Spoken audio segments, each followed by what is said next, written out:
Bismillahirrahmanirrahim. Assalamualaikum warahmatullahi wabarakatuh. Hari ini saya berada di SDN 6 Tilango dalam kegiatan pendampingan individu yang kelima. Hari ini saya mendampingi Ibu Arifah Pakaya dengan tema pendampingan rancangan program yang berpihak pada murid. Terima kasih. Wassalamualaikum warahmatullahi wabarakatuh.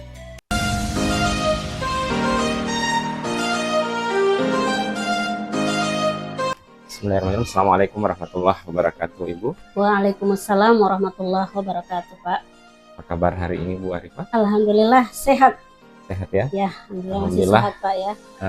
Hari ini senang rasanya saya bisa hadir kembali mendampingi Ibu Arifah dalam kegiatan pendampingan individu yang kelima.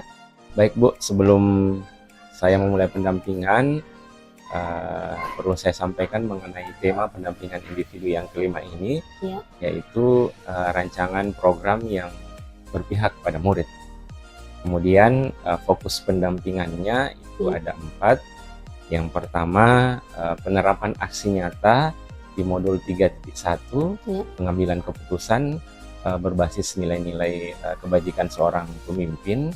Kemudian yang kedua, Bu, rancangan program yang berdampak pada murid yang sudah Ibu dapatkan di modul 3.3 ya. Iya, Kemudian yang ketiga, perkembangan komunitas praktisi yang Ya. sudah Ibu laksanakan di SDN 6 Tilango ini. Kemudian yang terakhir adalah pasca observasi yang sebagai tindak lanjut dari pendampingan individu yang keempat kemarin dan lokakarya yang keempat. Ya. Nah, dari fokus pendampingan dan tema pendampingan ini, apakah Ibu memahami aktivitas yang akan dilaksanakan pada hari ini, Bu?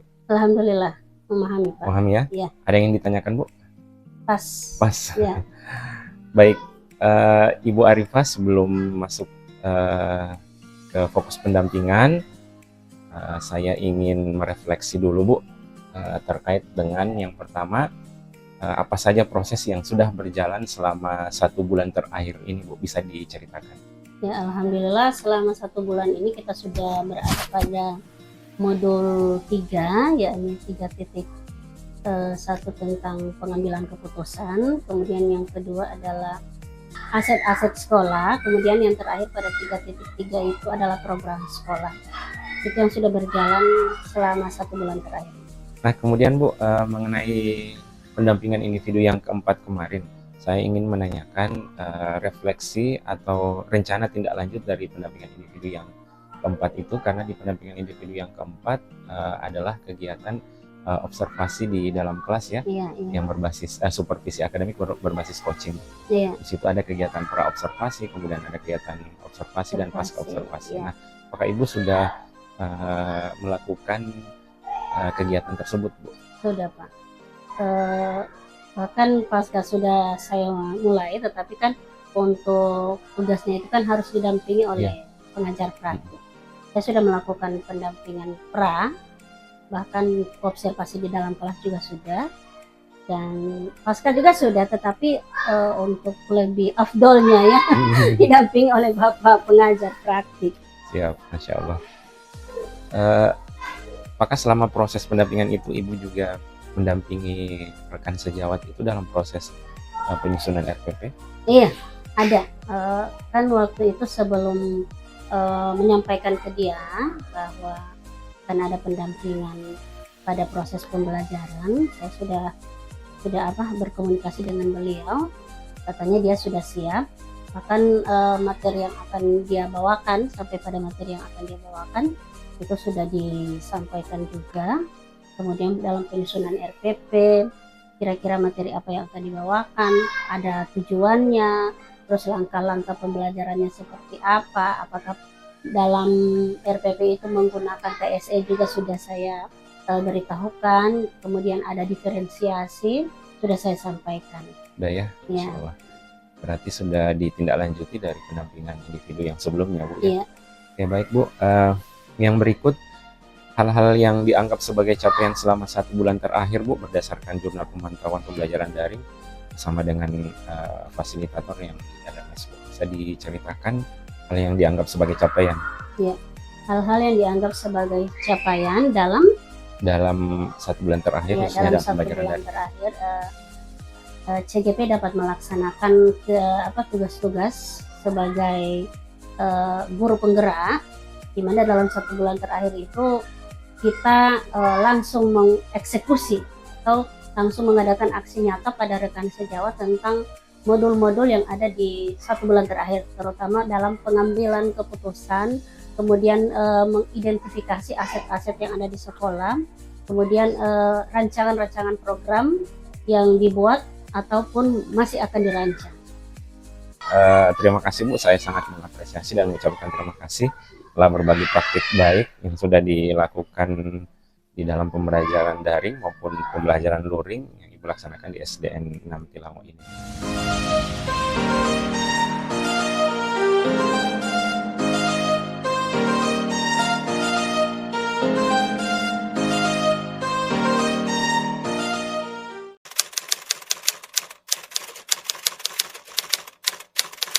Kalau yang sudah saya pelajari di modul 3.1 itu tentang pengambilan keputusan yang berbasis nilai-nilai kebajikan. Kemudian pada modul 3.1 itu kita mengidentifikasi bagaimana caranya mengambil keputusan itu, terutama pada pemetaan-pemetaannya, apakah dia masuk pada 4 paradigma, kemudian ada 3 prinsip dan 9 langkah dalam pengambilan keputusan.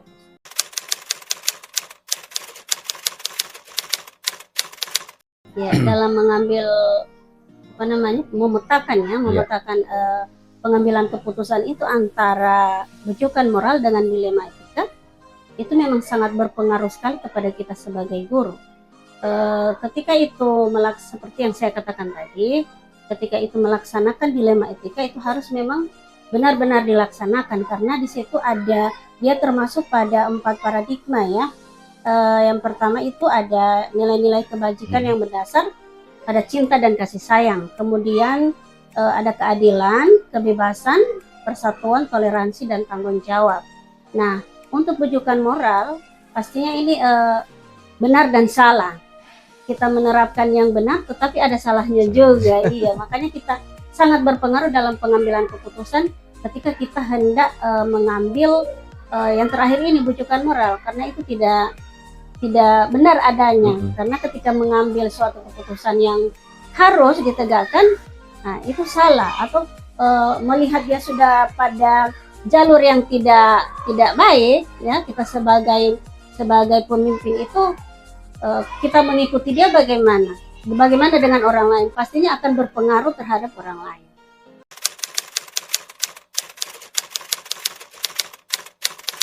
Ya, yang perlu dikembangkan itu adalah pada pengambilan keputusan 4 paradigma. Kita harus memilih yang mana dia masuk pada kasus-kasus yang ada itu, dia masuk pada 4 paradigma yang mana, terutama untuk Pak, ketika kita menegakkan kebenaran atau keadilan, apakah kita memiliki 3 prinsip yang berhubungan dengan 3 prinsip tadi. Terima kasih.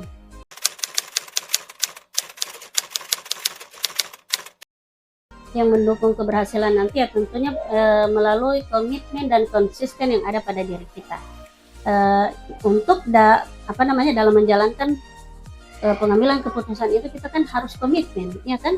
Ketika kita melanggar komitmen itu berarti sudah bukan lagi seorang manusia. Apalagi ketika kita mengambil dilema etika, berarti sudah lari dari jalur yang ada.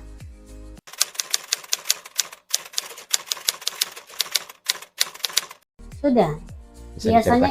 Biasanya itu kan pengalaman yang terjadi itu ketika dalam penilaian ya, akan baik kelulusan siswa kelas 6, bagaimana pengambilan tindakan kita terhadap kasus-kasus seperti itu, dan saya merasa rata-rata seperti itu Pak.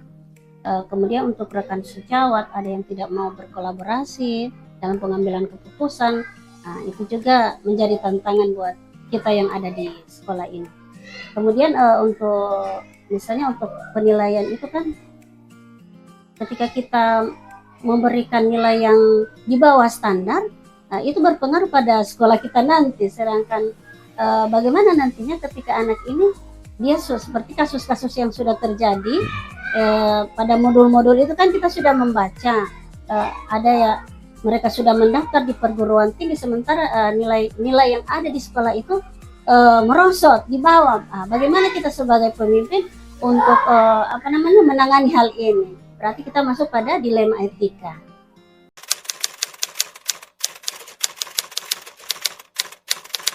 Ya alhamdulillah tadi proses pengambilan keputusan itu sesuai dengan prinsip yang sudah saya pelajari. Yang pertama itu kalau kita menegakkan dilema etika itu berarti dia berbasis rasa peduli. Sebelum mengikuti ini kan, sebelum mengikuti program CGP kan mungkin hanya beberapa yang terkafir, ya. Tetapi sudah sudah mempelajari yang 9 langkah ini dan mulai satu persatu diteliti, berarti dia masuk di bagian ini. Iya, terima kasih.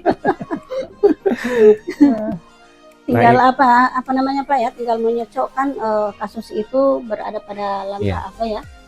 Pengambilan keputusannya itu seperti apa langkah-langkahnya.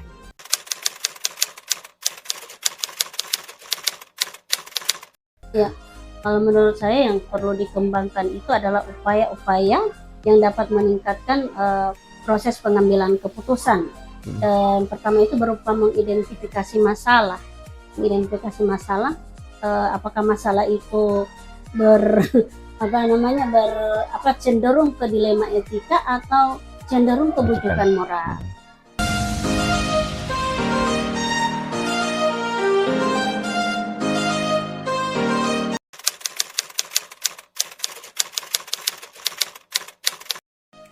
Kalau membuat rancangan program yang berdampak pada murid itu kan sebelum mengikuti CGP ini kan memang sudah ada, sudah terancang, terutama pada kegiatan yang memang sudah ada di sekolah ini, yakni literasi, kepramukaan, dan itu sampai saat ini terbawa terus sampai ketika saya sudah mengikuti CGP ini dia Pak. Jadi saya sebagai calon guru penggerak, kira-kira rancangan yang bagaimana lagi yang maksudnya yang akan menumbuh kembangkan program ini dia supaya tidak terputus kan, sempat putus kan, maksudnya ini program literasi ada tetapi sempat putus karena ada kegiatan-kegiatan yang memang harus didahulukan, jadi terbengkalai lagi, dan ini tugas saya sebagai seorang CGP harus membangkitkan kembali.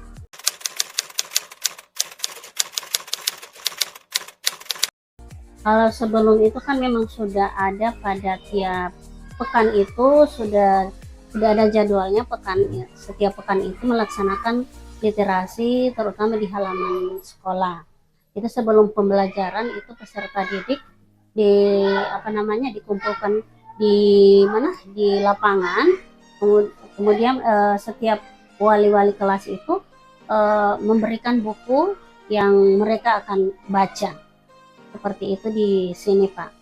Kemudian setelah mendengar cerita-cerita kemarin dari ruang kolaborasi bersama teman-teman, itu yang akan nantinya saya tertarik dengan program-program mereka, sampai mereka itu yang membuat kartu kontrol, itu yang membuat saya tertarik bagaimana cara saya nanti untuk merancang bahwa literasi ini akan menarik bagi anak. Kemudian ceritanya ya di samping literasi membaca buku, itu ada juga literasi Al-Quran, yaitu dimana di situ juga dijadwalkan dia sebulan sekali, dimana mereka membaca Iqra sebelum juga pembelajaran, biasanya setiap hari Jumat Pak ya, setiap hari Jumat itu mereka membaca Iqra di halaman sebagai literasi Al-Quran.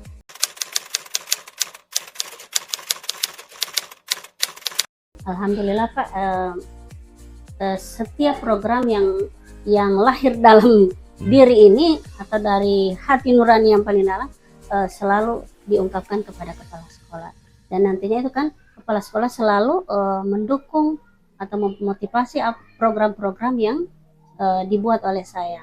Kemudian itu akan di apa namanya, dirembuk kembali bersama teman-teman di ruang rapat. Seperti apa nantinya ya, program itu akan berlanjut terus.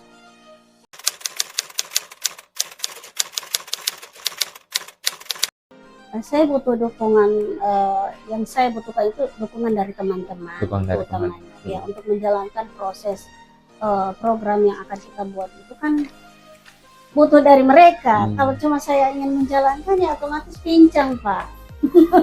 Kemudian motivasi kepala sekolah tidak putus-putus, ya, itu yang saya harapkan. Kemudian ada orang tua itu kan lebih dekat dengan wali kelasnya. Jadi minta bantuan dari teman-teman guru kelas untuk berkolaborasi dengan dengan orang tua melalui program Kuyula.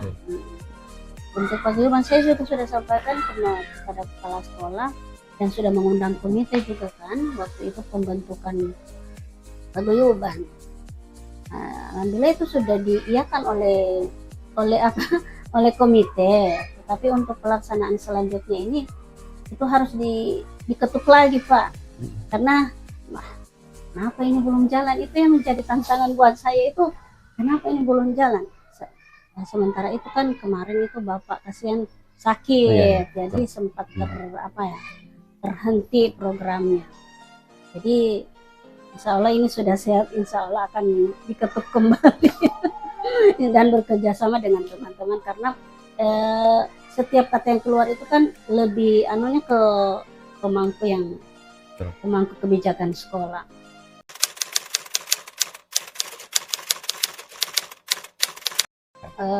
Tantangan saya dalam melaksanakan program literasi itu biasanya kurangnya buku-buku cerita.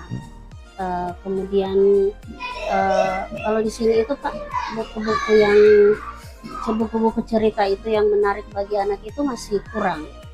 Kemudian yang kedua, ketika waktu misalnya literasi di kita itu kan semuanya harus dari kelas 1 sampai kelas 6 itu kan di luar. Ketika itu hanya beberapa guru yang berada di situ kan mungkin tidak akan jalan. Itu tantangan.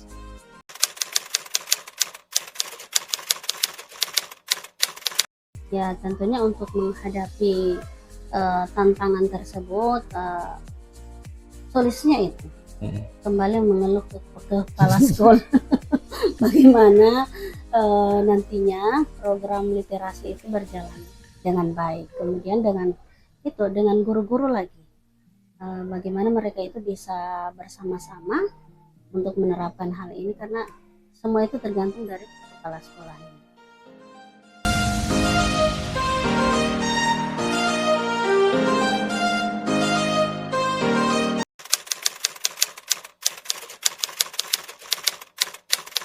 Peran komunitas pada proses pembelajaran itu alhamdulillah sangat mendukung sekali, Pak. Ini komunitas yang dibentuk karena dapat membantu program-program apa saja yang dibuat di sekolah melalui forum komunitas yang ada di sekolah. Yang pertama komunitas praktisi, dan itu memang sudah kemarin ya, saya sudah minta sama Bapak kemarin, alhamdulillah itu sudah dibuat sama operator. Dan itu menjadi tempat kami, wadah kami untuk selalu berbagi ilmu. Terutama kemarin itu kan ada selinjer, itu jadi kita sama-sama mengisi dalam komunitas praktisi itu kan. Kemudian yang kedua pengisian PMM ya, karena Pak, jujur ya Pak, kalau PMM itu di saya itu belum stabil dilaksanakan karena masih mengikuti CGP. Insya Allah setelah ini fokus pada pengisian PMM dan itu sudah dibicarakan juga dengan kepala sekolah, gimana kalau kan kemarin itu mereka juga diminta aksi nyata kan. Jadi sertifikasi. Iya, jadi saya bilang kalau begitu komunitas ini menjadi tempat kita untuk berbagi ilmu, maksudnya untuk sharing bagaimana membuat aksi nyata itu, ya kan. Alhamdulillah sudah ada beberapa teman yang sudah bisa, dan dan bagi teman-teman yang belum itu nanti mungkin kita menjadi tutor sebaya mereka insya Allah.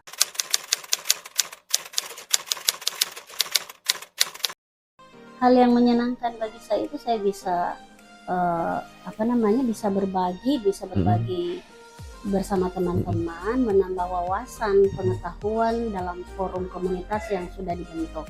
Itu yang membuat saya merasa senang apa yang saya sudah dapati itu sudah dimiliki juga oleh orang lain.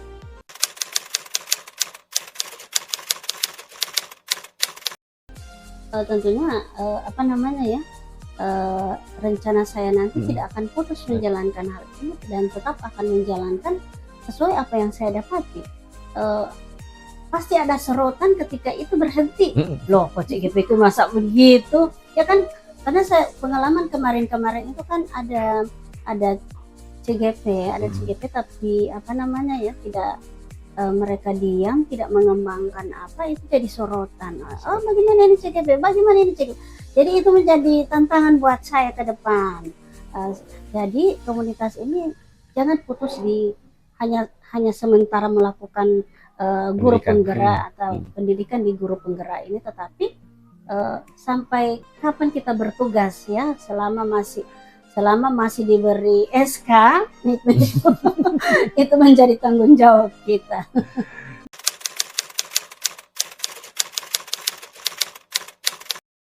Dukungan saya tentunya kerjasama yang baik bersama teman-teman guru yang ada di sekolah. Kemudian yang kedua, dukungan dari kepala sekolah itu semakin memperkokoh, semakin kuat dalam komunitas praktis yang dibuat demi siapa?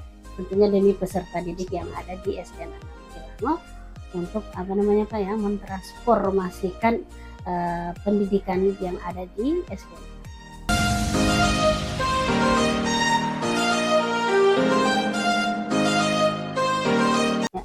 Assalamualaikum warahmatullahi wabarakatuh. Waalaikumsalam warahmatullahi wabarakatuh.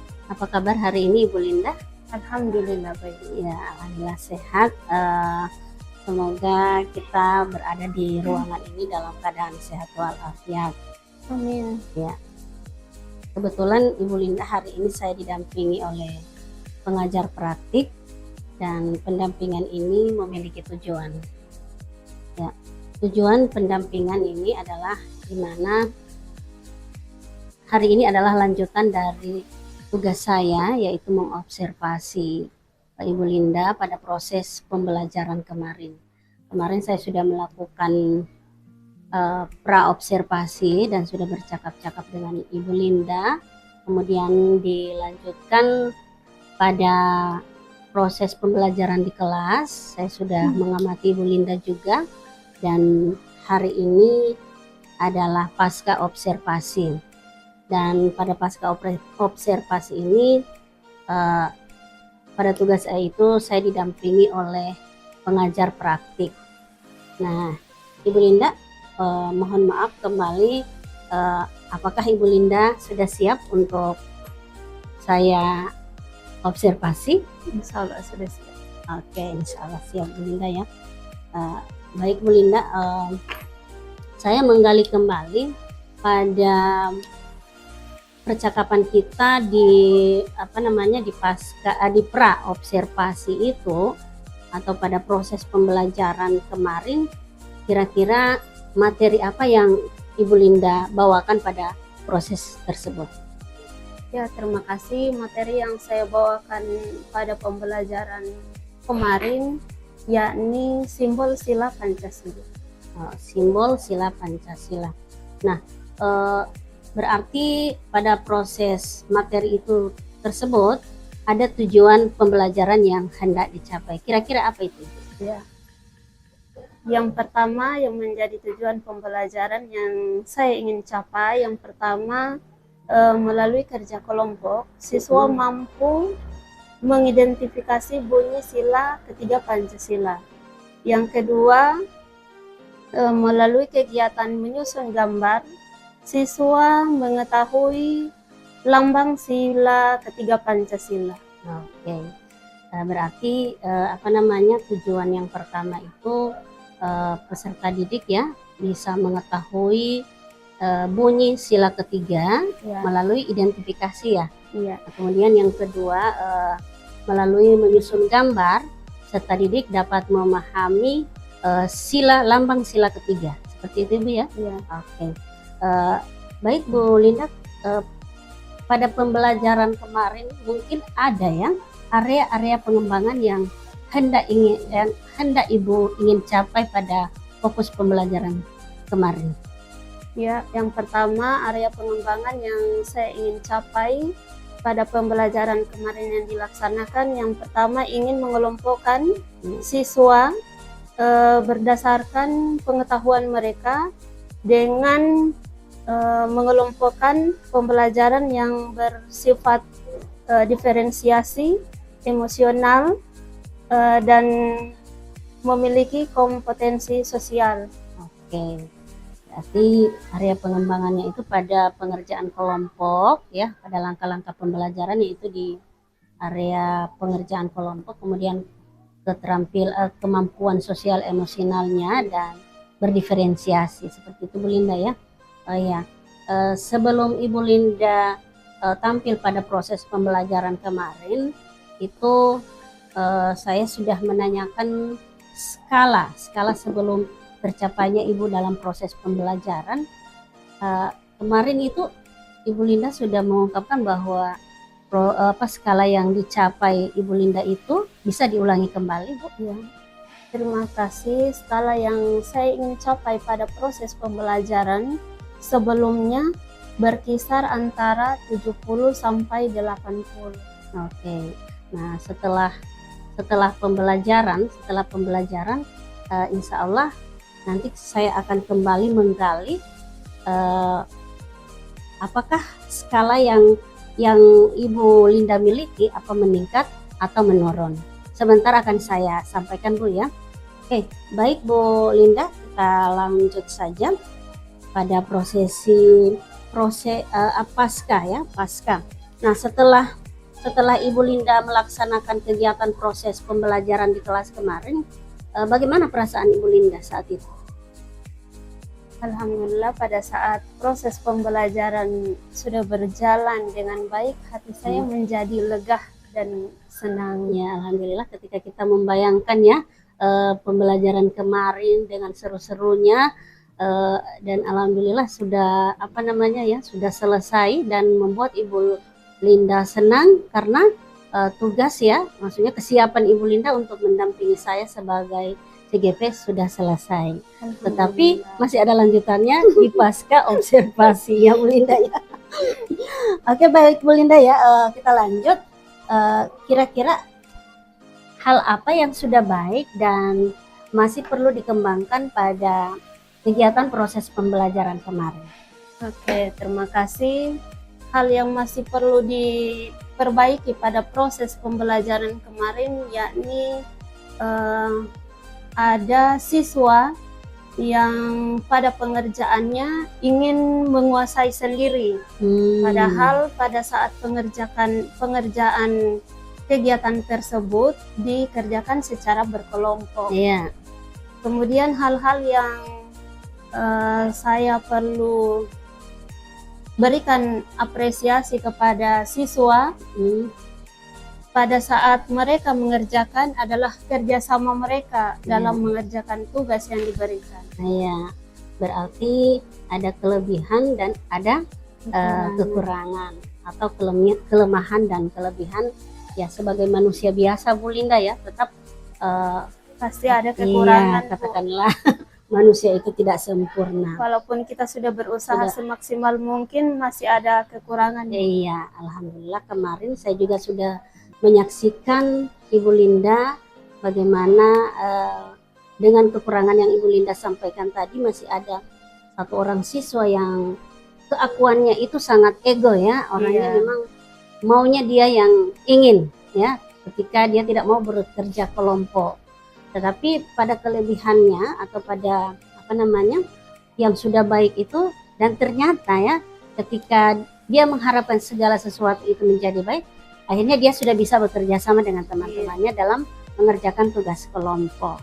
Nah, Ibu Linda, kemudian kira-kira metode yang Ibu Linda terapkan pada proses pembelajaran kemarin itu kira-kira apa?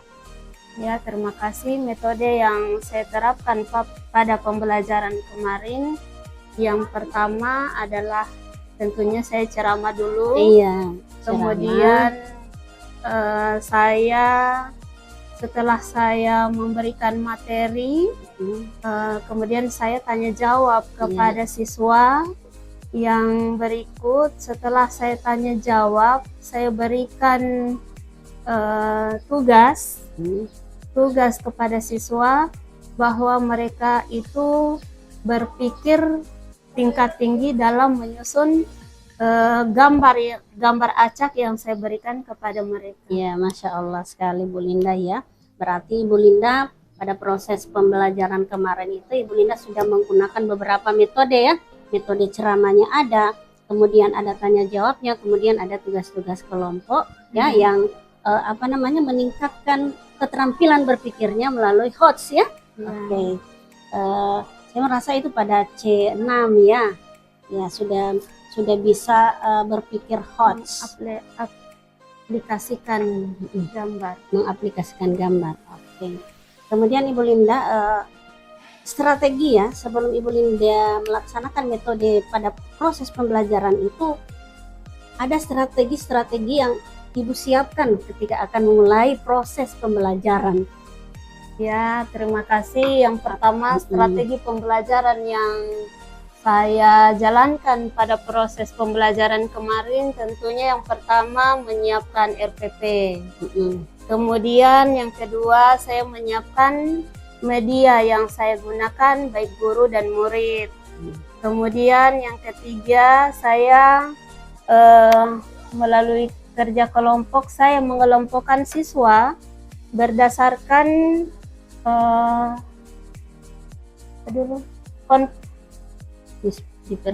diferensiasi konten.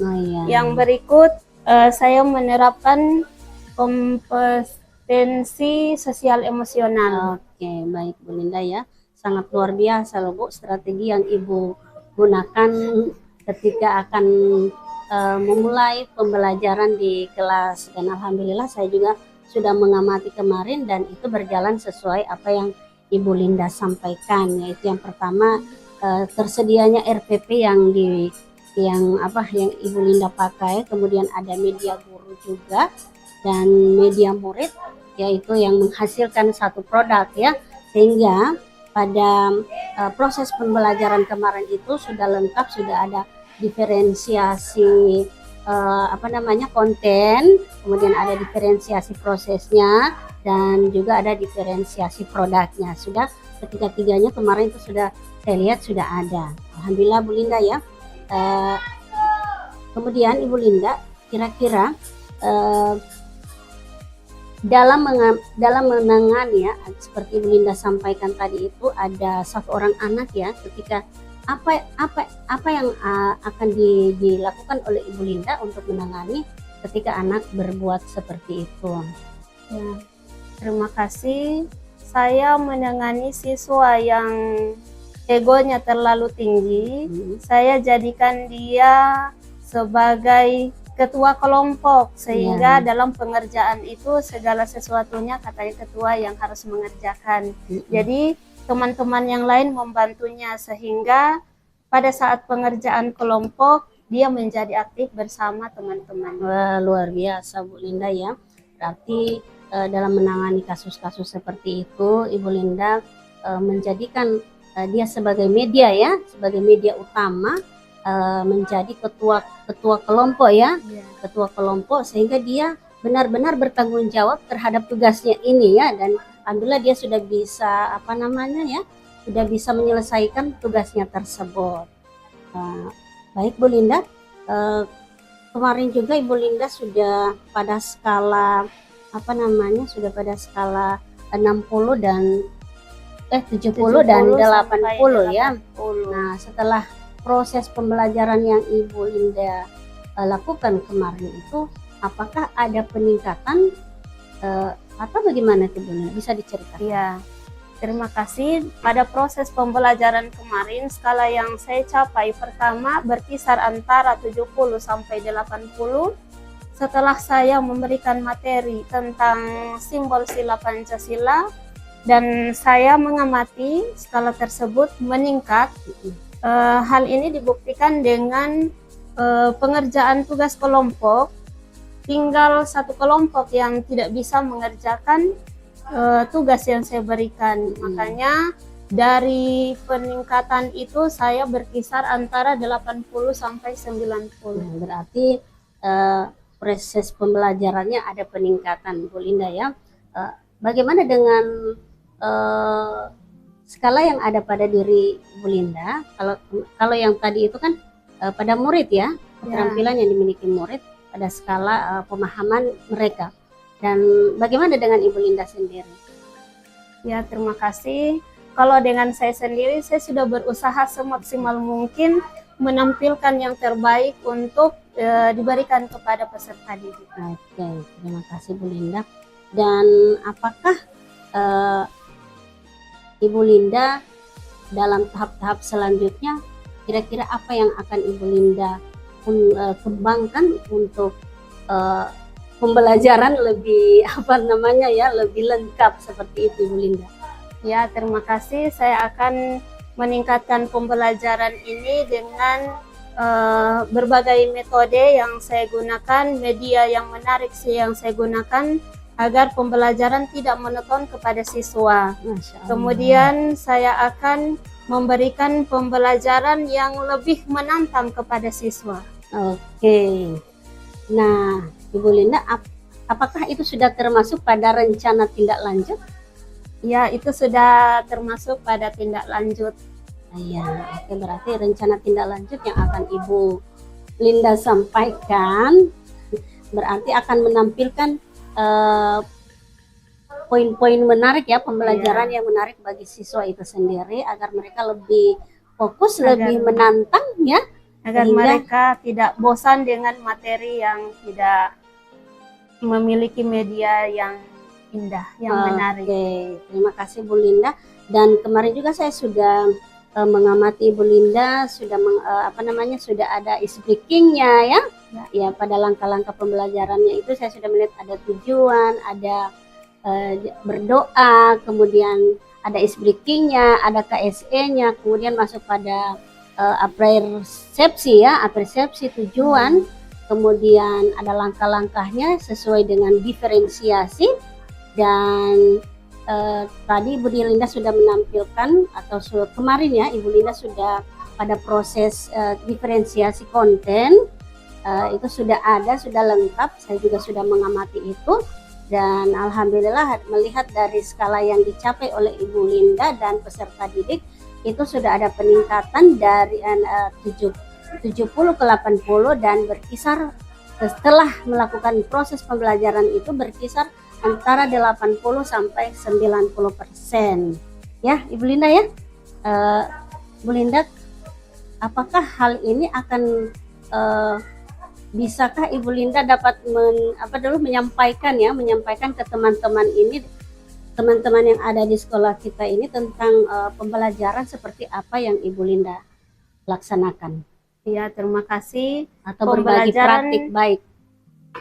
Pembelajaran yang saya jalankan ini, insya Allah saya akan berbagi kepada teman-teman bagaimana cara menggunakan media yang menarik kepada siswa agar siswa tidak monoton, dan saya akan berbagi pula kepada teman-teman sejawat yang ada di sekolah ini tentang pembelajaran berdiferensiasi. Ya, karena pembelajaran kemarin ini jujur saja bagi saya ini dadakan, tapi saya sudah berusaha semaksimal mungkin menampilkan yang terbaik. Masya Allah, luar biasa sekali Bu Linda ya. Meskipun dadakan, berarti Bu Linda sudah profesional ya. Sudah sangat profesional. Tidak ada persiapan pada saat mengajar. Tapi alhamdulillah sangat bagus Bu Linda. Ketika ditunjuk Ibu Linda sebagai pendamping saya, Ibu Linda langsung mengatakan siap. Oke, dan alhamdulillah clear sampai hari ini ya, hari ini terakhir Ibu Linda saya observasi, dan insya Allah kita akan selalu berkolaborasi dalam mentransformasikan pendidikan ini. Apalagi Ibu Linda adalah seorang calon guru penggerak juga ini Pak, ya insya Allah. Kita sama-sama di SDN 6 akan meningkatkan ya kualitas SDN 6 ke depannya, insya Allah. Masih ada 2 orang lagi, 1 orang dengan Bapak Guru yang Siapa tahu kemarin. Bapak lagi yang menjadi PP saya di sini. Insya Allah. Insya Allah akan selalu ada praktik mengajar yang luar biasa seperti Bapak Lukman ini Bu Linda ya. Ya itu harapan saya. Jadi harapan saya ke Ibu Linda, kita bisa bekerja sama kembali ya, terutama dalam menggunakan praktisi kita yang sudah beberapa hari dibentuk, dan insya Allah ini akan kita pergunakan dalam Bu Linda mengerjakan ini ya, pengembangan kompetensi diri kita terhadap pembelajaran yang sesuai dengan platform Merdeka Mengajar, PMM. Ya, PMM sekali. Selalu itu ya yang selalu dituntut ke kita, agar kita selalu belajar melalui PMM, platform Merdeka Mengajar. Itu ada aksi nyata nanti akan Ibu Linda dapatkan pada pendidikan guru penggerak nanti. Insya Allah Bu Linda ya, kita sama-sama. Oke Bu Linda, terima kasih atas kesempatannya pada siang hari ini ya. Atas kesediaannya juga saya ucapkan terima kasih banyak. Wassalamualaikum warahmatullahi wabarakatuh. Waalaikumsalam warahmatullahi wabarakatuh.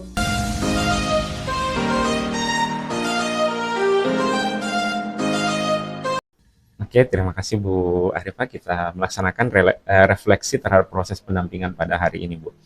Nah, Ibu Arifah, setelah Ibu menjalani program pendidikan guru penggerak, apa hal yang menurut Ibu paling Ibu kuasai dan materi-materi yang sudah Ibu praktikkan? Iya, hal yang paling menarik ya Pak. Ya, hal yang paling menarik itu ada 3 yang tadi ini saya pada pendampingan ini. Yang pertama itu pada materi pengambilan keputusan. Kemudian yang kedua tentang program sekolah. Kemudian ada praktisi komunitas praktisi. Dan yang lebih menarik buat saya itu masih tetap pada komunitas praktisi itu yang lebih saya pahami karena itu sangat membutuhkan kerjasama yang ada di sekolah ini dari komunitas itu untuk mengembangkan yang materi-materi lain. Itu bisa dikembangkan melalui komunitas praktis. Pada modul 1.1 itu keberpihakan pada murid, bagaimana kita menuntun murid ya untuk mengarahkan mereka ke arah yang lebih baik, seperti yang di filosofi Ki Hajar Dewantoro, Ingarso Sungtulodo, Ingmadia Mangunkarso, dan Puturi Handayani. Itu yang memang masih melekat sekali di ingatan saya pada modul 1.1, dan sampai saat ini yang masih menempel di ingatan saya itu katanya Bapak instruktur waktu ruang kolaborasi elaborasi kemarin, katanya kalau menuntun murid itu keberpihakan pada murid itu, seorang guru itu harus penuh dengan kasih sayang. Nah itu yang sampai saat ini saya lakukan pada penerapan untuk mendidik peserta didik atau mengarahkan mereka itu dengan penuh kasih sayang. Dengan ketika saya membantah, saya teringat lagi filosofi itu dan akan dikendur sedikit lagi. Dan tentunya berhasil juga Pak, ketika kita melakukan kasih sayang, bagaimana kan pendekatan dielus-elus, apalagi kan untuk laki-laki itu kan mereka pendekatannya lebih ke situ, mereka suka dielus, jadi mereka mungkin akan terbawa hatinya sampai ke sana. Kan untuk nilai guru penggerak itu kan kita menjadi sebagai coach atau bisa mengajak murid untuk menjadi pemimpin. Nah itu yang sampai saat ini masih ada di pikiran saya. Wow, luar biasa Bu. Nah kemudian Ibu Arifah, materi yang menurut Ibu Arifah masih membingungkan dan ingin dipelajari lebih dalam dari modul 1, modul 2, atau modul 3, kira-kira yang mana Bu? Ini yang membingungkan saya, yang sampai saat ini masih perlu perlu saya carikan referensinya tentang diferensiasi ini, Pak. Pembelajaran berdiferensiasi. Iya. Kenapa? Masing-masing itu punya punya pengertian tersendiri. Ketika saya menerima dari lain, katanya diferensiasi itu meskipun tidak ketiga-tiganya dilakukan, meskipun hanya memilih 2 itu sudah bisa kan. Tetapi untuk menentukan, mengidentifikasi dia masuk pada diferensiasi konten, diferensiasi produk, kemudian dikolaborasikan dengan kesiapan belajar siswa, terus ada minat belajar siswa, ada profil siswa, itu yang membingungkan saya, Pak. Karena begini, ada yang menerapkan kegiatan pembelajarannya itu sama misalnya, tapi dia menghasilkan produk. Yang menjadi pertanyaan saya, ketika seorang guru memberikan tugas kelompok, tugasnya itu sama, apakah dia masuk di konten produk tapi dia menghasilkan produk, atau dia masuk di, apakah itu dinamakan diferensiasi juga? Itu yang membingungkan saya. Sedangkan kalau yang katanya diferensiasi itu kan yang berkelompok-kelompok sesuai kesiapan belajar siswa. Kalau kita mengelompokkan kesiapan siswa itu kan ada yang kurang ya pemahamannya, kemudian ada yang sedang, ada yang hot. Itu yang saya tahu, itu didiferensiasi, harus melaksanakan ketiga-tiganya. Atau hanya mengambil minat belajar siswa itu melalui gaya belajar kan. Nah, kalau gaya belajar itu saya paham betul di situ. Kalau kemarin kan saya praktekkan tentang gaya belajar.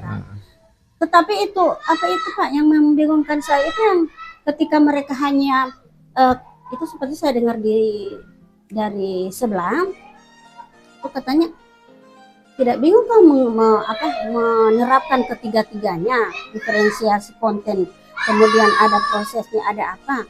Nah, kenapa? Karena itu bisa dilaksanakan walau hanya 1 maupun 2. Iya, ya kan? betul. Seperti itu. Ya, terus saya tanya, yang bagaimana itu hanya misalnya dia diferensiasi konten. Diferensiasi konten itu berarti pengerjaan kelompoknya itu tugasnya sama. Itu yang sampai saat ini bagaimana ketika saya nanti, karena pada tahun 2024 itu saya diberikan tugas untuk memberikan materi diferensiasi. Jadi situ yang harus saya lebih perdalam ilmunya. Iya, berarti lebih diperdalam lagi terkait dengan pembelajaran berdiferensiasi. Oke, Ibu Arifah, itu refleksi dari pendampingan hari ini. Terima kasih banyak. Saya sangat mengapresiasi apa yang sudah Ibu laksanakan dan sudah berbagi praktik baik tadi dari awal sampai di akhir pendampingan ini mengenai dengan terkait dengan penerapan aksi nyata modul 3.1 pengambilan keputusan berdasarkan nilai-nilai kebajikan sebagai seorang pemimpin, kemudian tadi juga rancangan program yang berdampak pada murid, kemudian perkembangan komunitas praktisi, serta yang terakhir adalah pasca observasi kegiatan pembelajaran yang sudah Ibu laksanakan bersama dengan rekan sejawat. Nah, Ibu, saya ingin mengingatkan untuk pendampingan individu yang ke-6. Apa yang akan Ibu lakukan? Ini adalah pendampingan terakhir bersama dengan saya. Setelah itu sudah selesai kegiatan pendampingan individunya. Ibu Arifah akan menyebarkan, mengumpulkan dan menginput survei tentang kompetensi guru penggerak. Survei 360 derajat. Jadi untuk instrumennya silahkan dibuka di LMS, buka di pendampingan individu PI6, terbuka itu iya. Instrumennya itu nanti Ibu print dan Ibu sebarkan ya. Menyebarkan kuesioner 360 sesuai dengan peran dan jenjang yang diampu oleh CGT. Jadi Ibu kan guru SD ya? Iya. Kelas rendah atau kelas tinggi? 1 sampai 6. Oh, 1 sampai 6. Jadi nantinya Ibu akan Ibu menyebarkan itu kepada responden kepala sekolah, kemudian guru sebanyak 5 orang dan murid juga 5 orang. Jadi sama dengan yang kemarin, iya, terkait dengan kompetensi guru penggerak. Mengingatkan untuk melakukan diskusi terkait pemetaan aset.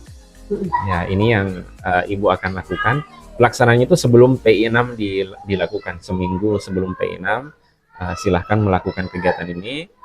Adapun hal-hal yang harus dilakukan oleh ibu, Iya. yang pertama menentukan jadwal diskusi pemetaan aset dengan kepala sekolah.